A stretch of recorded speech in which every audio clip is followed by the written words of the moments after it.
રાધનપુર ખાતે રામ સેવા સમિતિ અને હિન્દુ સમાજ દ્વારા રામ મંદિરને 1 વર્ષ પૂર્ણ થતા ઉજવણી કરાઈ છે। રામલલ્લા ચોક ખાતે ઉજવણી કરવામાં આવી। અયોધ્યા ખાતે બનેલા ભવ્ય રામ મંદિરના 1 વર્ષ પૂર્ણ થતા ઉજવણીના ભાગરૂપે કાર્યક્રમનું આયોજન કરવામાં આવ્યું, જેમાં મોટી સંખ્યામાં લોકો ઉપસ્થિત રહ્યા હતા। રામચંદ્ર ભગવાનનો અન્નકૂટ અને દર્શનનો સમગ્ર પંથકના લોકોને લાભ મળે તેવું આયોજન કરવામાં આવ્યું। આ પ્રસંગે રાધનપુરના ધારાસભ્ય અને નગર સેવક સહિતના મહાનુભાવો ઉપસ્થિત રહ્યા હતા।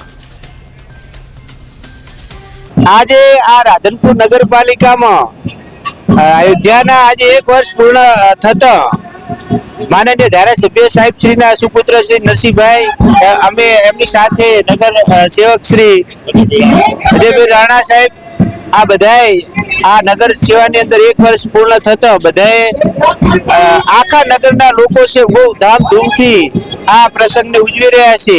જે પ્રસંગે અમે ઉપસ્થિત રહ્યા અને અમારું આ લોકોએ સન્માન કર્યું એ બદલ એમનો બધાનો અમે હૃદયથી આભાર માનીએ છીએ અને આખા નગરજનો અને ભગવાન શ્રી રામચંદ્ર ભગવાનની કૃપા વરસી બની રહે એવી અમે ભગવાન પાસે પ્રાર્થના કરીએ છીએ।